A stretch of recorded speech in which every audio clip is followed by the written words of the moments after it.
मनुष्य एक बार हृदय से, भाव से, आदर के साथ महादेव की कथा का श्रवण करे, उसका भाग्य पलट सकता है। क्योंकि शंकर जी इतना सामर्थ्यवान देव है, और कोई देवताओं का सामर्थ्य नहीं है कि आपका भाग्य बदल सके। जिनको अपना भाग्य बदलना है उनको महादेव का ही भजन करना पड़ेगा। हम बोलते हैं कि हमारे जीवन में जो विधाता ने लिखा है वही होगा, और विधाता के लेख कोई बदल नहीं सकते। लेकिन याद रखना चाहिए, विधाता का लेख कोई नहीं बदल सकता, लेकिन विधाता का लेख बदलने वाला कोई है तो स्वयं भगवान महादेव है। महादेव विधाता का लेख बदल सकते हैं। कभी सोचना चाहिए कि हमारे सबके लेख विधाता ने लिखा है, तो विधाता का लेख लिखने वाला कौन? इतना तो हम सोचें, हम विचारशील प्राणी हैं। कभी हम एकांत में बैठकर विचार कर सकते हैं कि हमारे सबके भाग्य तो विधाता ने लिखा है, लेकिन विधाता का भाग्य किसने लिखा हो? विधाता का भी भाग्य लिखने वाला स्वयं शिव है।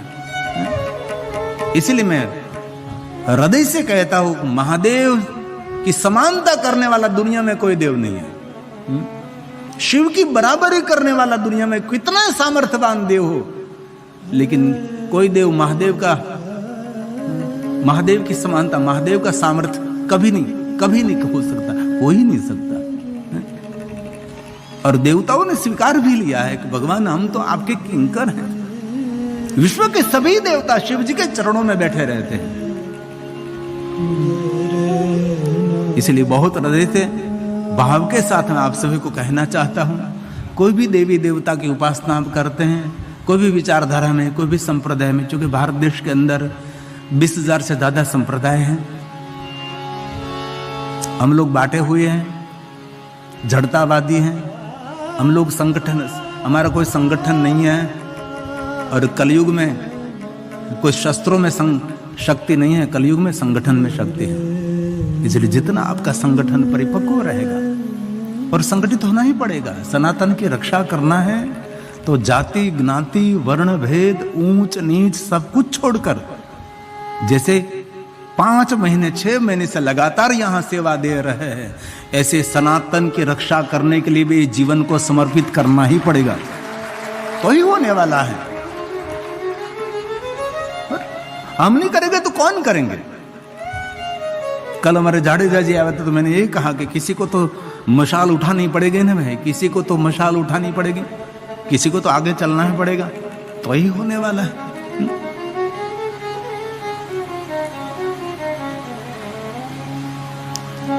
तो कथा श्रवण करने वाले सभी ऋषि मुनियों ने सुत पुराण को आशीर्वाद प्रदान किया है। श्लोक, सभी श्लोक तो हम नहीं गाते, लेकिन प्रारंभ के कोई श्लोक होते गा लेते थोड़े से, और कथा धीरे धीरे प्रारंभ करते हैं। इसलिए आदर के साथ, गहरी भक्ति के साथ भगवान महादेव की कथा का श्रवण करें। गहरी भक्ति के साथ, सुनने खातर सुन लिया ऐसा नहीं, मैं महादेव की वांगमय पूजा कर रहा हूं, मैं भगवान की उपासना कर रहा हूं। और कभी कभी स्वयं को भी कृतार्थ मानना शुरू करें कि मैं कितना भाग्यवान हूं, भगवान ने मेरे पर कितनी कृपा की है कि कितने दूर दूर से आकर मैं 3 घंटे महादेव की कथा श्रवण कर रहा हूं। मैं कितना कृतार्थ हूं, मैं कितना भाग्यवान हूं। हमारी सराहना दूसरा व्यक्ति करे ना करे, लेकिन जीवन में ऐसा कुछ करना चाहिए हम स्वयं हमारी सराहना करें, मन ही मन प्रसन्नता व्यक्त करे कि आज मैं कितना भाग्यवान हूं, इस गुनेरी गुफा में, इस साधु की तपस्थली पर आज मैं महादेव की कथा का श्रवण कर रहा हूं, मैं कितना भाग्यवान हूं। अपने भाग्य की सराहना करें, ऐसा जीवन में कुछ तो करे, हम स्वयं कृतार्थ हूं पुनः पुनः, मैं बहुत कृतार्थ हूं कि आज भगवान महादेव की कथा का मैं श्रवण कर रहा हूं। इसलिए आदर के साथ श्रवण करें। सूत चिरंजीव धन्यस्तवं शिव भक्तिमान् सम्यक् गुप्ता त्वया लिंग महिमा सत्फल प्रद महिमा सत्फल प्रद। जिन कथा श्रवण करने मात्र से इसी समय फल की प्राप्ति है। ऐ सुत पुराण जी, हमारा एक प्रश्न है। वैर मात्र तो सर्वत्र पूज्यन्ते देवतागण। पूरे विश्व में देवताओं की और देवियों की, देवगणों की पूजा हम मूर्ति स्वरूप में करते हैं, परंतु लिंग स्वरूप में और मूर्ति स्वरूप में। कथम शिव, कथम पूज्यते शिव, क्यों? और हम सभी जानते हैं कि पूरे विश्व में देवताओं की पूजा हम मूर्ति स्वरूप में करते हैं, देवियों की पूजा मूर्ति स्वरूप में करते हैं, और देवगणों की पूजा मूर्ति स्वरूप में करते हैं, परंतु भगवान शिव जी की पूजा लिंग स्वरूप में और मूर्ति स्वरूप में। वैर का अर्थ होता है मूर्ति। दो परंपरा में शिव की पूजा क्यों हो रही है? कथम संपूज्यते शिव, क्यों? उसका कारण क्या, उसका हेतु क्या है? सुंदर ऐसा भावपूर्ण प्रश्न किया है। इस बात से हम सब परिचित हैं कि शिव की पूजा हम मूर्ति में भी करते हैं और भगवान महादेव की पूजा हम लिंग स्वरूप में भी करते हैं। कथम, क्यों? आप हमको समझाने का प्रयास करें। तब सूत पुराण जी ने कहा, महात्माओं, आपने जो मुझे प्रश्न पूछा है ये पुण्य देने वाला प्रश्न है, लेकिन महाअद्भुत प्रश्न है। संपूर्ण पूर्ण तो मैं आपको समझा नहीं सकता, कोई महापुरुष भी इस बात को नहीं समझा सकते। क्यों? अत्र वक्ता महादेव, स्वयं शिव जी समझा सकते हैं, लेकिन जो मेरे सदगुरु भगवान महर्षि वेदव्यास जी ने मुझे कहा और मुझे याद रहा, ये मेरी बुद्धि अनुसार मैं आपको कहने का प्रयास करूंगा। सूत पुराण ने कहा कि आपने जो प्रश्न किया है ये प्रश्न अहोभाव प्रकट करने वाला है, ये कोई सामान्य प्रश्न नहीं है। अब सूत पुराण ने गाया है, अहो अहो मुनीश्वर पुण्यम, ये पुण्य देने वाला प्रश्न है। प्रश्न में तन महाद्भुतम अत्र वक्ता महादेव नान्योस्ति पुरुष क्वचित् नान्योस्ति पुरुष। कोई भी महापुरुष इस प्रश्न का प्रत्युत्तर देने में सक्षम नहीं है। क्यों? कि भगवान शिव स्वयं समझा सकते हैं। लेकिन आपने मुझे ऐसा पूछा कि महादेव की पूजा लिंग स्वरूप में करते हैं, महादेव की पूजा मूर्ति स्वरूप में करते हैं, दो पद्धति क्यों, दो परंपरा क्यों? लेकिन महात्माओं, आपका प्रश्न अधूरा है। जवाब तो कभी अधूरा हो सकता है, लेकिन कभी कभी प्रश्न भी अधूरा हो सकता है। आपका प्रश्न अधूरा है। सभी महात्माओं ने कहा, क्यों अधूरा है? आपने मुझे पूछा कि महादेव की पूजा लिंग स्वरूप में और महादेव की पूजा मूर्ति स्वरूप में, लेकिन आपको पता होना चाहिए कि भगवान महादेव की आराधना लिंग स्वरूप में भी हम करते हैं और महादेव की आराधना मूर्ति स्वरूप में भी करते हैं, लिंग स्वरूप में करते हैं। लेकिन एक महादेव की मूल परंपरा है, ओम श्री नादलिंगाय नमः, श्री प्रणवलिंगाय नमः, अकार लिंगाय नमः, उकार लिंगाय नमः, मकार लिंगाय नमः। ये मूल परंपरा, ये क्यों भूल गया? जो नाद परंपरा है। हम कोई मूर्ति पूजा नहीं करते थे, हम कोई शिवलिंग की पूजा नहीं करते थे। तब हमारे योगी महापुरुष क्या करते थे? सिर्फ ओमकार का नाद करते थे। कोई हमने लिंग की कल्पना नहीं की थी और कोई हमने मूर्तियों की भी कल्पना नहीं की थी। तब आदि योगी महापुरुष क्या करते थे? सिर्फ ओमकार की ध्वनि करके कामदम मोक्षदम चैवम ओमकाराय नमः सब कुछ मनोकामना पूर्ण कर लेते थे, सिर्फ ओमकार की ध्वनि करने मात्र से। ओमकार बिंदु संयुक्तम नित्यम ध्यायन्ति योगिनः कामदम मोक्षदम चैवम ओमकाराय नमो नमः। हे महादेव, हे महादेव, हे महादेव, हे महादेव। कामदम मोक्षदम चैव ओंकाराय नमो नमः। ओंकाराय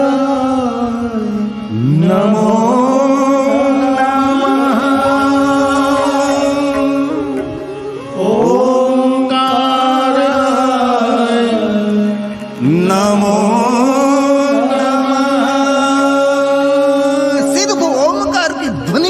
परम तत्व तक वो पहुंच सकते थे। ये हमारी मूल परंपरा है, लेकिन धीरे धीरे धीरे लुप्त हो गई। अभी भी मुझे पता है बहुत सारे योगी महापुरुषों को मैं मिला, ये कोई मूर्ति पूजा में रुचि नहीं रखते, कुछ भी नहीं, सिर्फ ओमकार का नाद करके परम तत्व को जान लेते हैं, परम तत्व तक पहुंच जाते हैं। कभी कोई वृक्ष के कोई पत्ता तोड़ते नहीं है लोग। ऐसे बहुत सारे योगी महापुरुष को मैं संपूर्ण परिचित में। कभी फूल नहीं तोड़ते लोग, कभी नहीं, कुछ भी नहीं है? वो कहते हैं कि कोई वृक्ष का मैं पत्ता तोड़ू तो वृक्ष को कोई वेदना होगी, मैं वृक्ष को कोई कभी पीड़ा देना नहीं चाहता। मैं फूल तोड़ू तो फूल छोड़ को पीड़ा होगी, ये क्या करूं मैं? वृक्ष बगीचे रचना तेरी, मैं कैसे पुष्प चढ़ाऊं? गाना नहीं, नहीं नहीं नहीं, नहीं। गंगा यमुना नीर बहावे में कैसे जल चढ़ाऊं? ऐसी विचारधारा है जो ब्रह्मानंद जी का पद। अभी मुझे गाना नहीं है, मैं तो याद दिलाता हूं। इसलिए योगी महापुरुष निरंतर ओमकार की ध्वनि करते हैं। और बहुत हृदय से मैं कहता हूं, कभी भी आपसे महादेव की पूजा के लिए कुछ भी व्यवस्था सुविधा सामग्री न हो, सिर्फ ओमकार की ध्वनि महादेव की श्रेष्ठ उपासना है। ये हमारी मूल परंपरा है, ये योगी महापुरुषों की परंपरा है। और अब तो मनोवैज्ञानिकों ने जाहिर कर दिया है कि जो कोई ब्रह्म मुहूर्त में सवार में सुबह में जल्दी उठकर जो 20 मिनट ओमकार की ध्वनि करते हैं, उनको शारीरिक रोग और मानसिक रोगों में से मनुष्य मुक्त हो जाएगा और उनकी वाणी में बड़ा प्रभाव पड़ेगा। वाणी में प्रभुत्व होना चाहिए। कई लोग बोलते तो लुका सुखा बोलते हैं, ऐसा नहीं। इसलिए वाणी के प्रभाव के लिए सुबह में ब्रह्म मुहूर्त में उठकर ओमकार की ध्वनि करें, ये महादेव की उपासना है। ओम श्री नादलिंगाय नमः, ओम श्री अकारलिंगाय नमः, उकारलिंगाय। कभी आपको काशी जाने का अवसर मिले तो काशी में युग प्राचीन 3 लिंग है, एक आकार लिंग है, एक उकार लिंग है और एक मकार लिंग है। कभी आपको जाने का अवसर मिले तो काशी में काशी विश्वनाथ महादेव तो है ही, लेकिन उसके साथ साथ बहुत सारे ऐसे प्राचीन प्राचीन भगवान महादेव के लिंग स्वरूप हैं। बहुत दिनों तक काशी नगर में निवास करो ना तो अभी सभी शिवलिंग के कोई दर्शन नहीं कर सकते, इतने अगणित भगवान महादेव के लिंग स्वरूप काशी नगर में है। अकार लिंग, उकार लिंग, मकार लिंग। लेकिन कहने में दुख हो रहा है, आजकल सोशल मीडिया ने सभी वक्ताओं के जिब को बांध लिया है। बहुत कुछ हम कहना चाहते हैं, लेकिन बहुत कुछ कह नहीं सकते, क्योंकि वक्ताओं की सुरक्षा के लिए भारत में कोई व्यवस्था नहीं है। हम निरंतर अकेले घूमते फिरते रहते हैं। एक छोटा सा मंत्री है, छोटा सा धारासभ्य है, उसकी रक्षा के लिए देश में व्यवस्था है, लेकिन कोई वक्ता समाज को जगा रहा है, इस वक्ता की कोई व्यवस्था इस देश में नहीं है। लेकिन तो भी मैं आपको कहता हूं, कभी आप जाना, अकारेश्वर, उकारेश्वर, मकारेश्वर 3 लिंग है, लेकिन तीनों लिंग कब्रस्तान में है। शिवालय की सीढ़ी तक मुर्दे डाटे हुए हैं। शर्म आनी चाहिए, हम लोगों को शर्म आनी चाहिए। मैं रात्रि के समय गया था, पूरी कैमरे की टीम लेकर गया था मैं। ये ओमकारेश्वर महादेव, अकारेश्वर महादेव, उकारेश्वर महादेव की हालत है, टेलीविजन में देखो। ये सीढ़ी तक देखा हो, सीढ़ी तक, पगथिया तक देखा हो, शिवालय की सीढ़ी तक कब्र बनाई हुई है। ये मुझे बता रहे हैं कि ये सब यहाँ कब्रस्तान बीच में शिवालय है। क्या करोगे आप?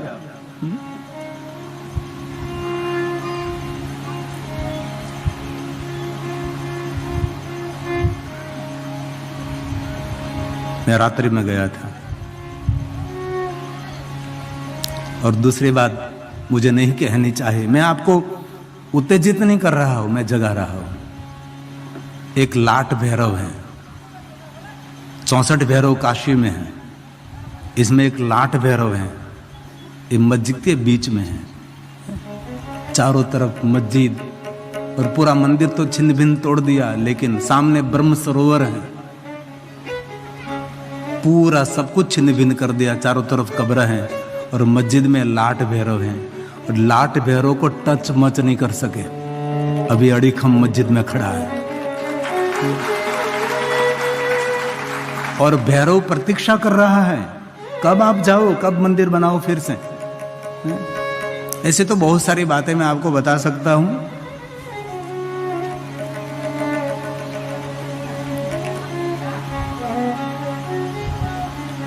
तो ध्वनि लिंगाय नमः, नाद लिंगाय नमः। तो मेरा कहने का भाव ये था, कभी आपको शिवालय जाकर महादेव के लिंग स्वरूप की पूजा करने का अवसर न मिले, कभी आपको शिव जी की मूर्ति स्वरूप की पूजा का अवसर न मिले, कभी ट्रेन में, कभी प्लेन में है, कभी यात्रा में है और आपको महादेव की पूजा करनी है, तो आंख बंद करके लंबे स्वर से ओमकार का नाद करें, ओमकार की ध्वनि करें। आरोग्य भी मिलेगा, प्रसन्नता भी मिलेगी और चेहरे पर तेजस्विता भी मिलेगी और महादेव की कृपा भी मिलेगी। ये महादेव की ये प्रथम पूजा है। और दूसरी पूजा भगवान महादेव के लिंग स्वरूप की है और तीसरी पूजा महादेव की मूर्ति स्वरूप की है।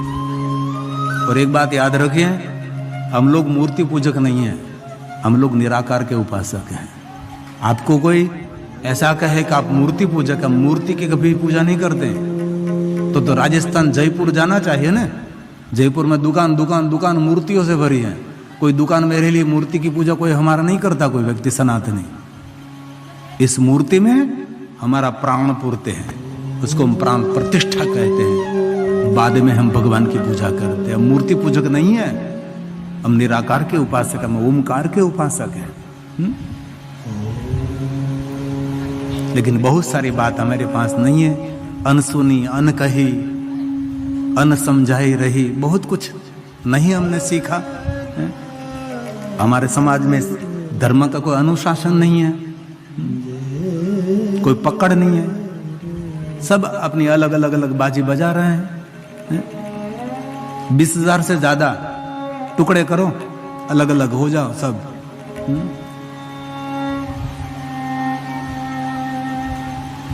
कभी इतिहास पढ़ना चाहिए।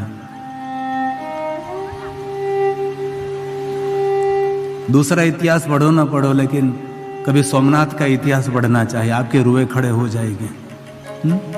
दूर नहीं, हमारा प्रथम ज्योतिर्लिंग सोमनाथ का इतिहास कभी पढ़ो। महाकाल सेवा समिति महाकाल का इतिहास पढ़े कि वहां क्या क्या हुआ है। वहां के स्थानिक लोगों के पास बैठकर सुनना पड़ता है, वहां के बुजुर्गों के पास बैठकर सुनना पड़ता है।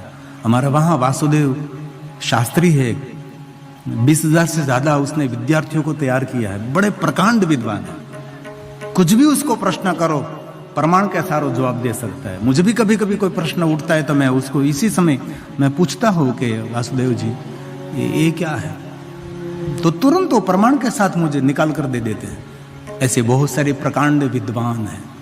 और हमारा दुर्भाग्य क्या रहा कि हमने विद्वानों का आदर नहीं किया, हमने कवियों का आदर नहीं किया, हमने साहित्यकारों का आदर नहीं किया, हमने फिल्म स्टारों का आदर किया। उन लोगों को हमने करोड़ों करोड़ों रुपया दे दिया, उन लोगों को लिए हमने बहुत कुछ जितना हो करना चाहिए इतना नहीं किया। अफसोस की बात रही, जो साहित्यकार है समाज को जगाने का काम करते हैं।